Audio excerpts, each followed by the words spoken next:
Estamos de volta com o programa Agenda Nordeste, hoje conversando com o economista e diretor do Sintaf, Chico Marcelo, e com o pesquisador do Laboratório de Estudos da Pobreza, do CAEM da UFC, doutorando Carlos Eduardo Marino.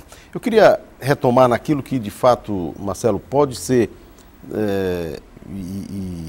talvez o nosso diferencial quando a gente vai falar da necessidade de incluir uma população até então que estava ao largo do processo econômico, seja como gerador da própria riqueza pelo desemprego ou pela informalidade crônica, ou seja, como mercado consumidor. Todo mundo tem apontado que o Brasil, definitivamente, só no seu mercado interno já teria como fortalecer em muito o seu processo produtivo. E a gente falando aqui do processo histórico, a gente lembra do argumento de dizer que quando a Inglaterra decidiu apoiar a abolição dos escravos no Brasil, tinha muito a ver com a necessidade de incluir mercado consumidor para os produtos que vinham do Reino Unido. Hoje a gente pode dizer que naquilo que de fato é a nossa capacidade de introduzir esses brasileiros que estavam à margem do processo, seja pela geração do emprego ou pela possibilidade de aquisição de bens e serviços, ela é, digamos, estável, ela é sustentável? Bem, a questão que se coloca, Moacir, é que quando você inicia esse processo de inclusão, seja via mercado de trabalho, como colocou o professor Eduardo, seja com política compensatória, as pessoas que entram, que participam dessa inclusão, começam a ter outras necessidades, né? Então, de repente, você coloca para funcionar um mecanismo que ele vai sendo autoalimentado, né? As pessoas que se incluíram, que começam a ter renda, aqueles que começam a participar do mercado consumidor, eles começam agora a ter novas demandas, né? E aí é que entra a percepção da sociedade de que é importante, a partir daquele momento em que você incluiu, gerar políticas públicas que façam com que essa roda entre num círculo virtuoso, né? Aí a gente volta ao que a gente estava discutindo, né? As políticas públicas agora têm que mudar o seu foco, né? Não é mais uma política pura e simples de compensação, ela tem que olhar para frente, né? Você colocou num patamar uma sociedade que estava no nível baixo para o nível médio de renda per capita, e agora o esforço vai ter que ser contínuo, né? E daí é que entra, do ponto de vista de preocupação prática, fugindo um pouco do nosso debate teórico aqui, né? Da nossa pesquisa em relação ao sindicato e à fundação. O caso Eduardo também é da Fazenda e é do participante da fundação, que a gente percebeu o seguinte: nós temos uma massa crítica, né, de pessoas que têm essa participação efetiva, tanto na Secretaria da Fazenda como outros organismos estaduais e municipais, muitos já foram secretários. E aí entra a questão da cidadania, né? Que a cidadania plena é aquela que você não está bem só porque você está bem, você está num ambiente bom, né? Daí surgiu a nossa preocupação em, vamos dizer assim, estar à frente desse processo. Nós, como conhecedores, tanto teóricos como na prática de instituições que já passamos, percebemos que nós temos que fazer algo, né? Esse é o momento em que a gente tem que perceber como a gente acumulou esse conhecimento de uma forma anterior, no momento em que vamos dizer, a distorção da distribuição permitiu a gente acumular, né? E na prática e na teoria, a gente tem agora que tentar aplicar da melhor forma possível essa expertise.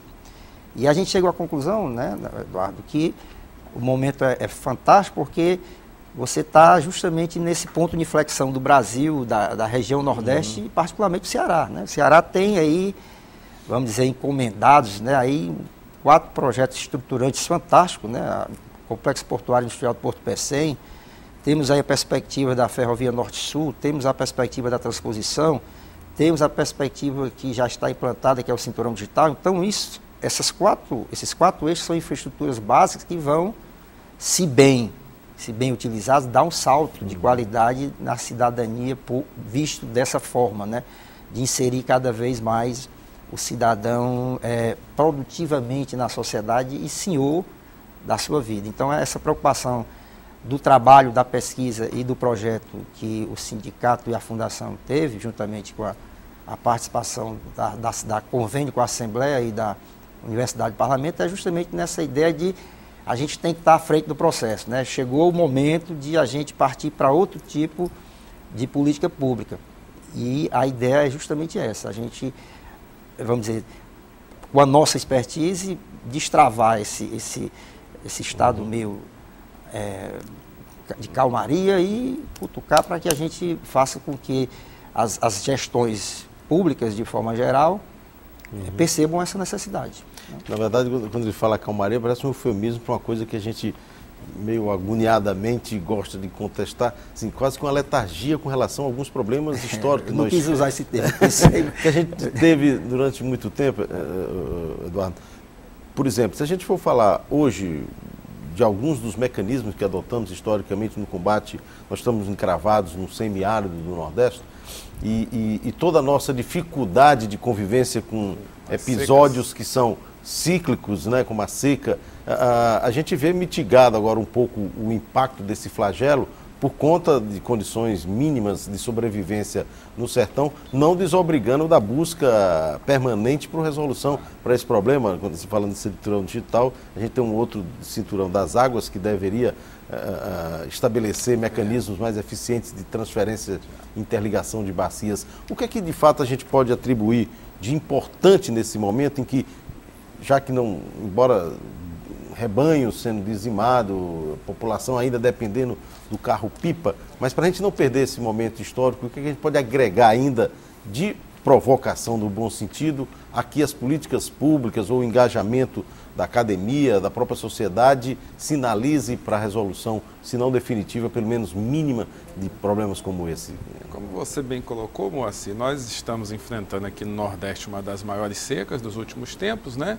E os efeitos sociais da seca parece que foram mitigados, né? Mitigados pelas políticas de segurança social que foram adotadas nos últimos tempos no país.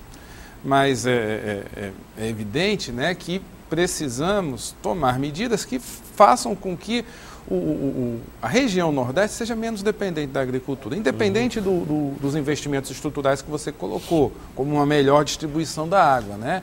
Os estudiosos do tema alegam que no Nordeste não falta água, né? Falta distribuição de água. A água nunca faltou, por maior que fosse a seca. Se a água fosse bem distribuída, né? Se conseguíssemos ter as obras estruturantes que transferissem a água de uma localidade que tem para outra que não tem, nós não teríamos os problemas que hoje enfrentamos. Mas o que nós percebemos é que as ações governamentais, elas devem cada vez mais estar focadas no indivíduo, certo? Embora não possamos esquecer da infraestrutura, e como o Chico Marcelo colocou, no Ceará isso vem sendo feito, né? Existe uma série de projetos estruturantes, como no Brasil como um todo também, nós precisamos focar nossas ações no indivíduo, né? Por que isso? Um dos problemas que a indústria nacional alega é a falta de competitividade com os produtos chineses, né? Ora, nós temos no nosso concorrente comercial, a China, ela tem um sistema de proteção ao trabalho extremamente precário, né? Um sistema político que não é um sistema que tem as pressões inerentes ao sistema democrático, as pressões sociais legítimas inerentes ao sistema democrático, e além disso não tem as seguranças as seguranças sociais, as seguranças voltadas para o trabalhador que foram criadas no Brasil durante quase um século, né, a partir de 1937, a partir da década de 30. Então, tudo isso faz com que seja muito difícil para o Brasil competir com os produtos chineses, exceto se nós conseguirmos qualificar o nosso trabalhador, né? Se formos partir para uma concorrência em que nós privilegiemos trabalhos manuais, trabalhos que não se agregue tecnologia, que não se agregue qualidade, dificilmente nós vamos conseguir superar no mercado internacional, até no mercado interno, né, os nossos competidores chineses. Então, essas políticas que são voltadas para o indivíduo, para a qualificação do indivíduo, elas são as que são recomendadas nesse momento, na minha opinião. E pegando um link aqui com o que o Chico Marcelo colocou sobre o programa, que será lançado com a Assembleia Legislativa e a Fundação Sintaf, o que se percebe? Qual é o ente público que trabalha mais perto do município, do indivíduo? União, estados ou município? Evidentemente é o município. O município, ele é o responsável pela saúde do indivíduo. Quando não é responsável diretamente, ele fornece a ambulância para levar para o centro mais desenvolvido. É responsável pela educação básica, que é praticamente toda municipal, né? E se nós não fortalecermos a gestão do município, e a gente percebe isso claramente quando a gente olha indicadores de desempenho do SUS, indicadores de desempenhos do Fundeb, indicadores de desempenho de todas as atividades que são inerentes à atividade municipal. Nós percebemos que a falta de recursos em algumas unidades é um fator relevante, inquestionável, mas a falta de gestão, né, o desperdício de recursos também é inegável, é presente, sem falarmos na questão da corrupção, né? Sem falarmos nisso, só a questão da gestão, da má gestão de recursos, já, se nós corrigirmos esse problema, daríamos um salto de qualidade no país que seria imensurável. Agora, todo o nosso sentimento dessa necessidade de capacitação do gestor que está na ponta lá, no caso do gestor municipal, Marcelo, impõe seguramente o desejo de ver compromissos até com uma coisa um pouco mais sistêmica e avançada na forma de pensar, né? É evidente que quando a gente imagina ainda alguns que permitem o desvio do recurso público que deveria ir para saúde ou para educação, até desvio de dinheiro de merenda escolar, quer dizer, é claro que isso torna um pouco mais desanimador qualquer perspectiva de futuro. Agora, vocês conseguem identificar, nós estamos evoluindo nesse campo, há esse sentimento, os mecanismos de controle, por exemplo, a gente tem visto Ministério Público, Controladoria da União, os tribunais de conta tentando inibir ao máximo essas práticas, né? Se sente animado, otimista? Né? A gente, tal qual as políticas públicas de distribuição de renda, a gente vem melhorando também nesse quesito controle social, né? Tanto controle interno, controle externo e o próprio controle social. Agora, é como você diz, a gente vem melhorando no Brasil em tudo. Agora, a gente tem que ter uma percepção, isso eu tenho uma percepção bem clara, que o Brasil ele melhora a passos não muito rápidos, né? Que a gente pode dizer assim. Mas o fato de você ter uma trajetória de melhora me coloca numa posição otimista, né? A gente tem conversado com vários gestores públicos que nos procuram e a gente vê a intenção de querer acertar, né? Isso é fundamental, vamos dizer, o primeiro passo, é o passo, aliás, o passo zero, né? Você tem que ter a intenção de querer acertar. E muitas vezes não se acerta, como colocou bem o professor Carlos Eduardo, por uma questão de até desconhecimento do fato de uma boa gestão, por uma questão a burocracia é draconiana, às vezes um item não atendido dá uma percepção de erro, de equívoco. Então, a necessidade de informar cada vez mais e de formar, né, é premente, né? E por isso é que a gente tem essa visão, nós que temos esse conhecimento, esse know-how, para tentar ajudar nesse processo. Eu acho que Carlos Eduardo é a nossa, vamos dizer assim, a nossa meta de contribuição social à cidadania, né, do sindicato, da fundação, porque como nós temos esse know-how, né, por várias passagens de colegas fazendários em instituições do Estado, do município, federal, a gente quer o quê? É ajudar nesse processo, né? Principalmente nesse sentido de pessoas que estão com a intenção de fazer a coisa acontecer. Então, nesse sentido, Márcio, eu sou extremamente otimista. Eu acho que, vamos dizer, esse boom de denúncias, ele demonstra, na realidade, que está se fazendo o controle social que não se fazia, né? Às vezes é meio desestimulante se abrir a televisão todo dia e ver um caso atrás do outro, mas você tem que olhar pelo outro lado, né? A gente não via, né? Então, tem um ponto positivo nisso, né? A gente tem que, como um bom otimista, a gente tem que se apegar a esse ponto otimista. E é isso que a gente está pensando, é ajudar nesse processo para que cada vez mais essas boas políticas públicas que nós estamos debatendo aqui sejam uma realidade, né? Um fato real e não um sonho. Agora, Eduardo, qual é o formato, digamos assim, qual é o escopo que deve orientar nesse processo de qualificação do gestor municipal para essa temática, para se buscar essa qualificação? Primeiramente, né, antes de se iniciar qualquer projeto de melhoria da qualidade do serviço público, que a missão municipal ela é essencialmente a prestação de serviço público ao cidadão. Ao prestar serviço público de qualidade, resumindo aqui em educação e saúde para simplificar nosso raciocínio, você está aumentando no indivíduo uma coisa que na literatura econômica a gente chama de capital humano, né?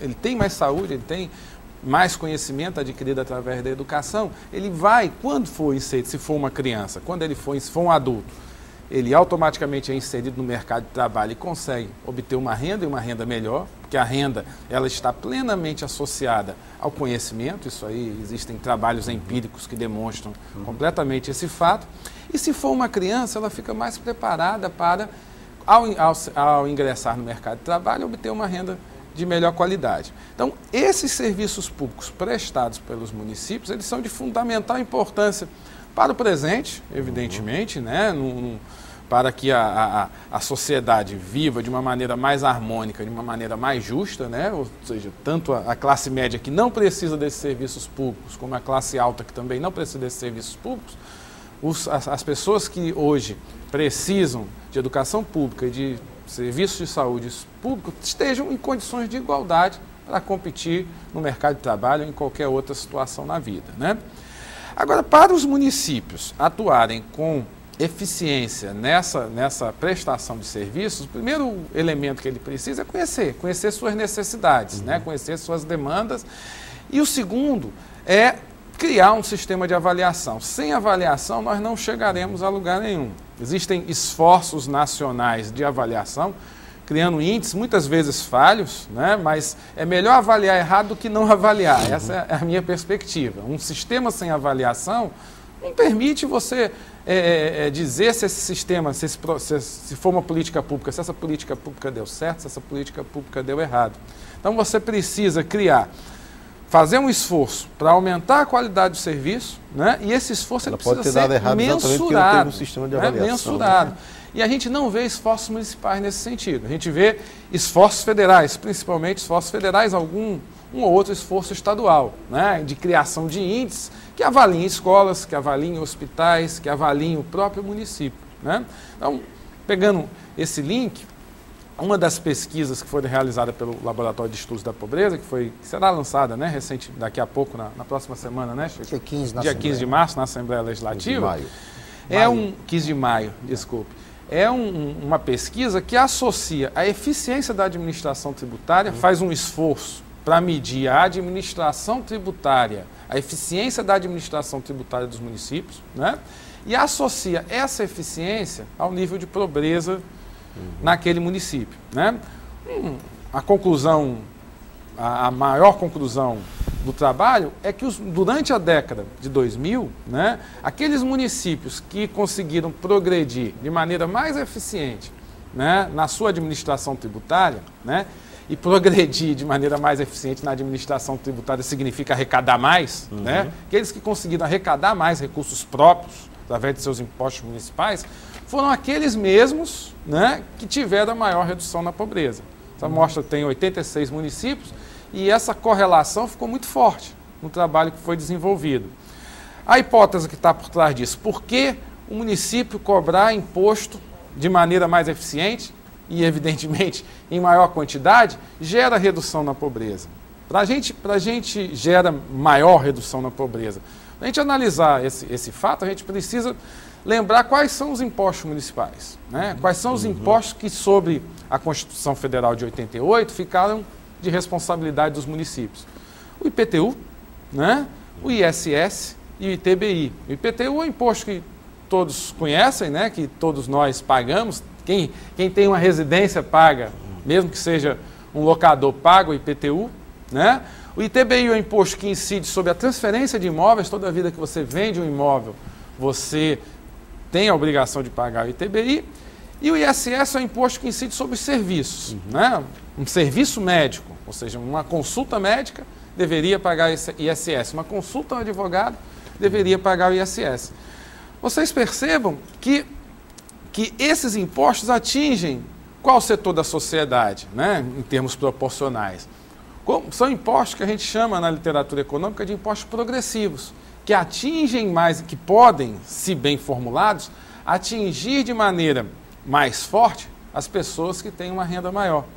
Então, com isso, né, imagina-se, essa uma das hipóteses das razões dos resultados obtidos através dos testes estatísticos que foram desenvolvidos, é que essa melhoria, essa melhoria na arrecadação municipal fez com que a renda do município fosse melhor distribuída. Deu mais recursos ao município para que ele investisse em educação, em saúde, fazendo uma pequena, já que o volume de recursos municipais, de receita própria dos municípios é pequeno, mas fazendo uma pequena melhora na distribuição de renda do município e tendo efeitos positivos na redução da pobreza. Tá bom, eu vou pedir licença aqui para a gente fazer mais um rápido intervalo. Antes, porém, no quadro Em Algum Lugar do Nordeste, destacamos mais um lugar da nossa região que encanta por sua beleza, cultura e história. Localizada no município de Mamanguape, no estado da Paraíba, a Estação Ecológica do Pau-Brasil é abundante na espécie pau-brasil, árvore símbolo do país, espécie em ameaça de extinção. A estação é aberta para receber a visitação de estudantes e pesquisadores. Vamos a mais um rápido intervalo e já já a gente volta com o programa Agenda Nordeste, o roteiro do desenvolvimento regional sustentável.